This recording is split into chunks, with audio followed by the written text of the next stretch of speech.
జనవరి 22 రామ జన్మభూమిలో ఒక ప్రతిష్టాత్మకమైనటువంటి కార్యక్రమం జరగబోతోంది. చరిత్రలో నిలిచిపోయే రోజుగా జనవరి 22 ఉండబోతోంది. అందులో భాగంగానే రామ జన్మభూమి అంగరంగ వైభవంగా ముస్తాబైంది.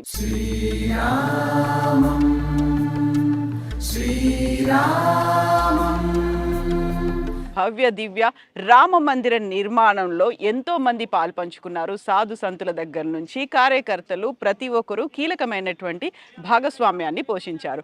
అందులో అతి ముఖ్యమైనది ప్రధానమైనది విహెచ్పి. ప్రస్తుతం మనం ఉన్నాము రామ జన్మభూమి తీర్థక్షేత్ర స్థలంలో ఉన్నాము. మనతో పాటుగా ఉన్నారు విహెచ్పికి చెందినటువంటి central joint general secretary Koteswara Sharma గారు. కోటేశ్వర శర్మ గారు నమస్కారం అండి. జై శ్రీరామ్. జై శ్రీరామ్. సో కొన్నేళ్ల తరబడి చేసినటువంటి పోరాటం, ఎన్నో ఏళ్ల కళ, ఆల్మోస్ట్ ఒక దశాబ్దాలుగా ఎదురు చూస్తున్నారు. అది నెరవేరబోతోంది జనవరి 22న మీ కళ్ళ ముందు ప్రత్యక్షం కాబోతోంది. ఎలా అనిపిస్తుందండి ఒక్కసారి వెనక్కి వెళ్ళి చూసుకుంటే, మీరు చేసిన పోరాటాలు ఇవన్నీ చూస్తే? ఇది పోరాటం కంటే ఇది 500 సంవత్సరాల యొక్క మహాయజ్ఞంగా నేను భావిస్తున్నాను. ఈ మహాయజ్ఞానికి ఈ దేవాలయం యొక్క విగ్రహ ప్రతిష్ఠ అనేటువంటిది మహాపూర్ణావతిగా నేను భావిస్తున్నాను.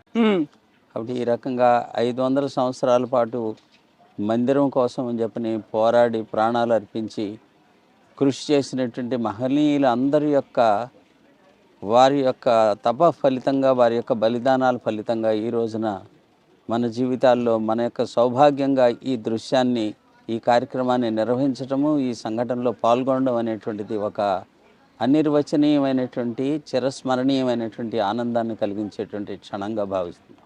30 ఏళ్ల క్రితం రామ జన్మభూమి కోసం ఇక్కడ కార్యకర్తలు, కరసేవకులు అందరూ తరలి వచ్చారు. ఇప్పుడు అది 1992లో జరిగితే 2024లో మీరు అనుకున్నటువంటి, అందరూ ఎదురు చూస్తున్నటువంటి అందరి కళ సాకారం కాబోతోంది. ఈ దాదాపు 30-34 సంవత్సరాల యొక్క నిరంతరమైనటువంటి పోరాటం ఇది ప్రత్యక్షమైనటువంటి యుద్ధం లాంటిది కాదు. అంతకుముందు వరకు జరిగినవన్నీ ప్రత్యక్షమైనటువంటి యుద్ధాలు. ఆక్రమణ, మందిరాన్ని పడగొట్టడం కోసం చెప్పని ఆక్రమణ చేయడము, తిరిగి దాన్ని స్వాధీనం చేసుకోవడం కోసం చెప్పని రాజులు, అయోధ్యకు సంబంధించినటువంటి సాధువులు, ఉత్తరప్రదేశ్కి సంబంధించినటువంటి ప్రజలు, ఇక్కడ పరిపాలనలో ఉండేటువంటి రాజులు, వీళ్ళందరూ కూడా వారి యుద్ధం చేసి దీన్ని స్వాధీనం చేసుకోవడం కోసం ప్రయత్నం చేశారు. చట్టబద్ధమైనటువంటి పద్ధతిలో, రాజ్యాంగబద్ధమైనటువంటి పద్ధతిలో, ప్రజాస్వామికమైనటువంటి పద్ధతిలో పోరాటాన్ని సాగించాము 1984 సంవత్సరం నుంచి. ఆ రకంగా కోర్టుకు సంబంధించినటువంటి విషయంలో కూడా పరిపూర్ణమైనటువంటి పద్ధతిలో, ప్రజాస్వామికమైనటువంటి పద్ధతిలో కోర్టు తీర్పు ద్వారా ఇది రామ జన్మభూమియే, ఇది విగ్రహము దేవాలయంలో ఎలాగా విగ్రహం పూజించబడుతుందో భూమి కూడా ఇలాగా పూజనీయమైనదే, ఇది మందిరాన్ని పడగొట్టి ఇక్కడ మసీదుని నిర్మాణం చేసే ప్రయత్నం చేశారు అనేటువంటి దాన్ని కింది కోర్టు నుంచి సుప్రీంకోర్టు వరకు కూడా నిర్ధారణ చేసినటువంటి శుభగడియ తరువాత కోర్టు యొక్క సూచన, ఆదేశం మేరకు కేంద్ర ప్రభుత్వం ఏర్పాటు చేసినటువంటి ట్రస్ట్ ద్వారా ఈ రామజన్మభూమి ఉద్యమంలో పనిచేసినటువంటి సంస్థల అందరి యొక్క సహకారంతో ఈ ట్రస్ట్ ద్వారా ఈ దేవాలయం, భవ్యమైనటువంటి దేవాలయము, అభూతపూర్వమైనటువంటి దేవాలయం నిర్మాణం జరుగుతుంది. ఇది మన సమయంలో మన యొక్క కన్నులతోటి మనం పోరాడి జైళ్ళు నింపాము, జైళ్ళకి వెళ్ళాము, లాఠీ దెబ్బలు తిన్నాము, సహచరులైనటువంటి వారు బలిదానం చేశారు. వాళ్ళందరి యొక్క కృషిని, ఆ దృశ్యాలని తలుచుకున్నప్పుడు కలిగేటువంటి ఆనందం వర్ణనాతీతమైనటువంటిది. ఈ రోజున ఈ మహాపూర్ణాహుతి రూపంగా ఈ ఆనందాన్ని అనుభవించి, ఈ దీపావళి ఎప్పుడో ఆశ్వయుజ మాసం తర్వాత వచ్చేటువంటి దీపావళి అనేటువంటిది ఇప్పుడే మనం మార్గశిర మాసంలోనే జరుపుకునేటువంటిది ఒక శుభగడి అనేటువంటిది నేను భావిస్తున్నాను. ఇప్పుడు శ్రీరాముడు పుట్టినప్పుడు ఇక్కడికి ఎంతమంది వచ్చారో తెలియదు. ఆయన కళ్యాణం, ఆ తర్వాత పట్టాభిషేకం, ఆ టైంలో ఎంతమందికి ఆహ్వానం అందాయో కూడా తెలియదు.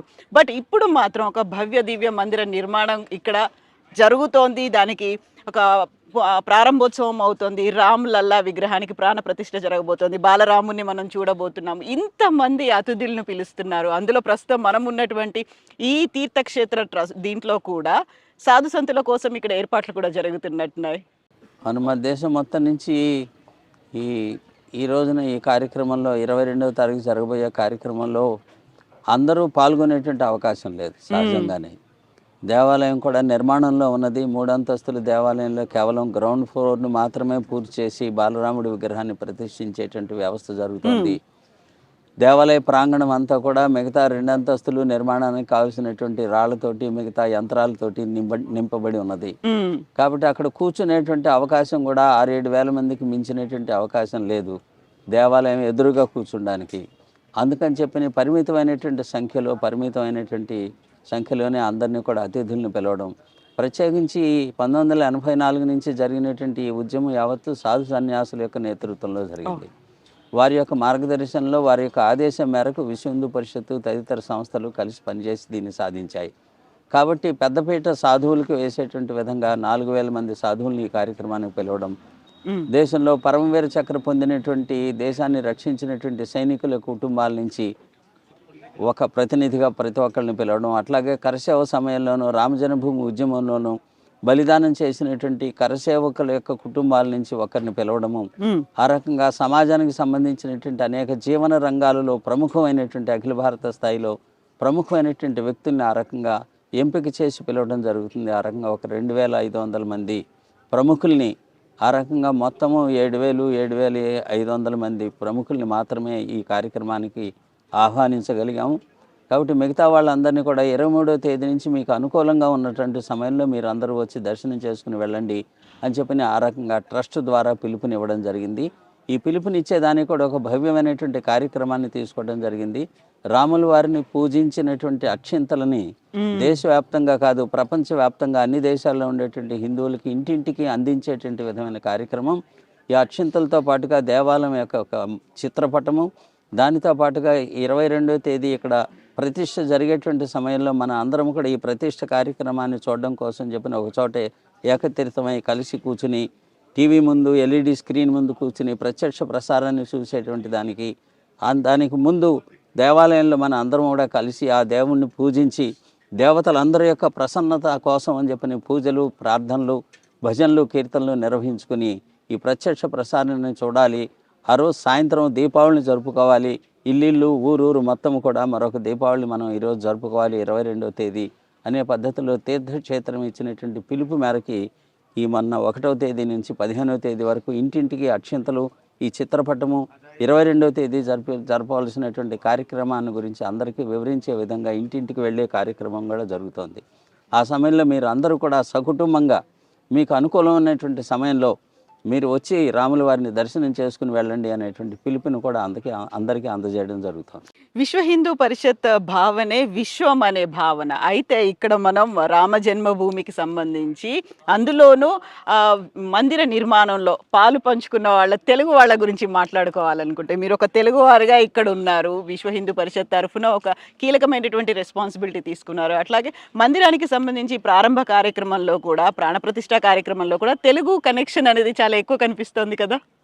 ప్రత్యేకంగా అట్లాగా తెలుగు వాళ్ళు అనేది కాకుండా ఈ దేవాలయం యొక్క నిర్మాణము, ఈ కార్యక్రమం విజయవంతం చేయడం అనేటువంటి దాంట్లో యావత్ భారతదేశానికి సంబంధించినటువంటి అన్ని ప్రాంతాల యొక్క ప్రజల యొక్క ప్రత్యక్షమైనటువంటి పరోక్షమైనటువంటి సహాయ సహకారములు, ఇన్వాల్వ్మెంట్ అనేటువంటిది తప్పనిసరిగా ఉన్నది.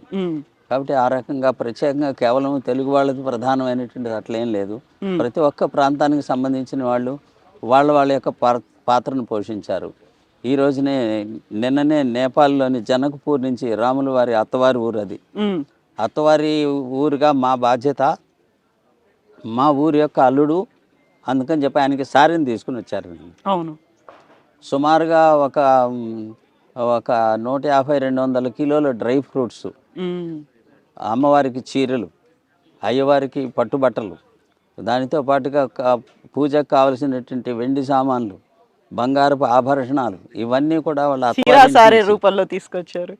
ఆ రకంగా సమర్పించారు. ఆ రకంగా నేపాల్ దగ్గర నుంచి కన్యాకుమారి వరకు దేవాలయానికి సంబంధించినటువంటి తలుపులు చెక్కేటువంటి శిల్పులు కన్యాకుమారి నుంచి వచ్చి చెక్కుతారు. ఈ శిల్పాలు చెక్కేటువంటి రాతి శిల్పాలు చెక్కేటువంటి వాళ్ళు రాజస్థాన్, ఒడిస్సా నుంచి, బెంగాల్ నుంచి వచ్చి పనిచేస్తున్నారు. ఎట్లాగే ఇక్కడ కావలసినటువంటి ప్రతిష్ట రోజున వచ్చేటువంటి అతిథులందరికీ తేనీరు ఇవ్వడం కోసం చెప్పి అస్సాం నుంచి వాళ్ళు తేయాకును పంపించారు, టీ పొడిని పంపించారు అస్సాం ప్రజలు. మేఘాలయ నుంచి అల్లం వచ్చింది, టన్నుల రూపంలో వచ్చింది. ఈ రకంగా ప్రతి ఒక్క ప్రాంతం నుంచి ఈ రోజునే ఒక స్వామీజీ గుజరాత్ నుంచి ఫోన్ చేసి నేను ఒక 108 వీల్ చైర్స్ దేవాలయానికి పంపిస్తున్నాను. ఓకే. ఇట్లాగా దేశం మొత్తంలో ఉండేటువంటి ప్రతి ఒక్క ప్రాంతానికి సంబంధించినటువంటి వాళ్ళు ఉత్సాహంతో ఈ కార్యక్రమంలో తమ యొక్క భాగస్వామ్యం కోసం తాము చేయగలిగిందే తాము చేస్తూ ఉన్నారు. ఆ రకంగా జోధ్పూర్ నుంచి ఒక ఆశ్రమానికి సంబంధించినటువంటి గోశాల నుంచి వాళ్ళు దాదాపుగా 20 టన్నుల యొక్క స్వచ్ఛమైనటువంటి ఆవు నెయ్యి తీసుకుని వచ్చారు ఎడ్ల బండి మీద. 5 బండ్లు కట్టుకుని బండ్లతోటి ఇక్కడికి తీసుకొచ్చి రాముల వారికి సమర్పించి వెళ్ళారు. ఈ రకంగా అనేక మంది ప్రతి ఒక్క ప్రాంతం నుంచి వాళ్ళు పంపించగలిగింది. ఛత్తీస్గఢ్ కౌశల్యాదేవి వారి యొక్క జన్మస్థలం ఛత్తీస్గఢ్, అమ్మమ్మ వారి తరఫు నుంచి 300 టన్నుల యొక్క బియ్యం ఛత్తీస్గఢ్ నుంచి. ఇట్లాగా ఒక తెలుగు అనేటువంటిది కాదు, ఇక్కడ విశ్వ హిందూ పరిషత్తులోను లేకపోతే ఈ కార్యక్రమంలోను సంస్థల్లోనూ పనిచేస్తున్నటువంటి కార్యకర్తలుగా మేము ఇక్కడ ఉండవచ్చును. కానీ దేశానికి సంబంధించినటువంటి అన్ని ప్రాంతాల కార్యకర్తలు ఇక్కడ ప్రముఖమైనటువంటి స్థాయిలోనే పనిచేస్తున్నారు. అట్లాగే యావత్తు భారతదేశము, యావత్తు హిందూ సమాజము యొక్క పూర్తి ఇన్వాల్వ్మెంట్ ద్వారానే మహోత్సాహంగా, నిన్న ఒక వీడియో చూశాను, ఆంధ్రప్రదేశ్ నుంచి వచ్చింది. అక్షింతలు ఇవ్వడానికి ఇంటికి వెళితే కాళ్ళు కడిగి నీళ్లు చల్లుకుని పూలదండ వేసి ఆరతి ఇచ్చి ఆ తర్వాత అక్షింతలు తీసుకున్నారు. ఈ రకమైనటువంటి మహోత్సాహము రాముల వారి పట్ల భక్తి అనేటువంటిది ప్రపంచవ్యాప్తంగా హిందువుల్లో ఉన్నది. కాబట్టి వారందరి యొక్క మానసికమైనటువంటి సంకల్పము, ప్రత్యక్షంగా వారు పాల్గొనలేకపోయినప్పటికీ కూడా వారి యొక్క సంకల్పం కారణంగా ఈ 500 సంవత్సరాల విజయాన్ని పొందాం. కాబట్టి యావత్తు సమాజం యొక్క సంపూర్ణమైనటువంటి యొక్క ఇన్వాల్వ్మెంట్ అనేటువంటిది ఈ కార్యక్రమంలో ఉన్నది. సో మీరు అన్నట్టుగా సంకల్ప సిద్ధి, ఒక చిత్తశుద్ధి ఉంటే సంకల్పం అనేది సిద్ధిస్తుంది అనేది 500 ఏళ్లుగా ఎదురు చూస్తున్నది. ఇప్పుడు రామ్ లల్లా ప్రాణ ప్రతిష్ఠ జరగబోతోంది జనవరి 22న. దీంతో పాటుగా మిగతా అన్ని దేవాలయాలకు సంబంధించి మళ్ళీ వాటిని పునరుద్ధరించడం, లేకుంటే సరికొత్తగా మందిరాలు కట్టడం, ఇవన్నిటికీ ఇంకా ఎంత టైం పడుతుందండి? భారతదేశం హిందూ సమాజానికి సంబంధించినటువంటి ఒక ప్రత్యేకత ఇది. ప్రపంచంలో భారతదేశం లాంటి హిందూ సమాజం లాంటి సమాజం మరొక సమాజం లేదు. గ్రేట్ రోమన్ ఎంపైర్, ఆ తర్వాత గ్రీక్ ఎంపైర్, పర్షియన్ ఎంపైర్, ఇవన్నీ కూడా ఒకే ఒక ఆక్రమణలో కొద్ది సంవత్సరాల పోరాటంలో అంతరించిపోయినాయి. కానీ 700-800 సంవత్సరాల పాటు నిరంతర పోరాటాన్ని సాగిస్తూ తమ యొక్క అస్తిత్వాన్ని నిలబెట్టుకున్నటువంటి ఏకైక జాతి ప్రపంచంలో భారత జాతి.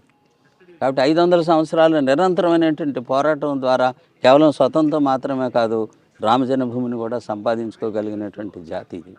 కాబట్టి ఈ ప్రత్యేకతలు ఉన్నటువంటి కారణం చేత ఈ దేశం యొక్క ప్రత్యేకత లేదే, ఇది ఒక విచిత్రమైనటువంటి దేశం. పోరాటాన్ని ఎప్పుడూ వదిలిపెట్టదు విజయాన్ని సాధించేంత వరకు. ఈ రకమైనటువంటిది ఈ గడ్డ, ఇక్కడ ఉండేటువంటి వాయువు, ఇక్కడ జలంలో ఉన్నటువంటిది ఒక ప్రత్యేకత.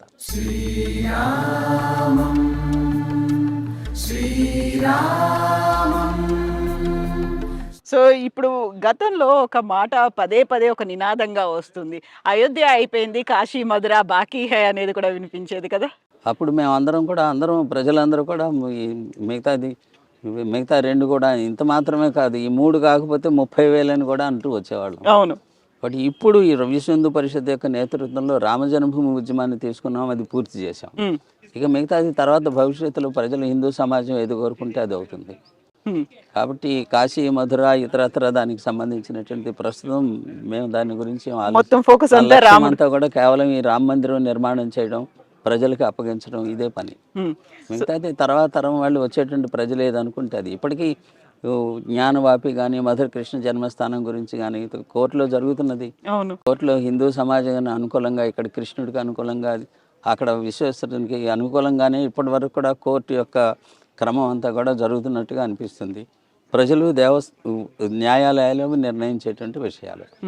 సో ఎన్నో ఏళ్ల నుంచి ఎదురు చూస్తున్నారు, కొన్ని కోట్ల మంది ఎదురు చూస్తున్నారు, దేశ విదేశాల నుంచి ఈ మహోత్సవం కోసం ఎదురు చూపులు అనేవి కొనసాగుతున్నాయి. జనవరి 22 తర్వాత రామ జన్మభూమి అనేది, ఇక్కడ రామ్ లల్లాని ఎంతమంది దర్శించుకుంటారు, దానికి తగ్గట్టుగా ఏర్పాట్లు ఇవన్నీ కూడా. అంటే అయోధ్య మొట్టమొదటిసారిగా నేను 1979వ సంవత్సరంలో వచ్చాము ఇక్కడ.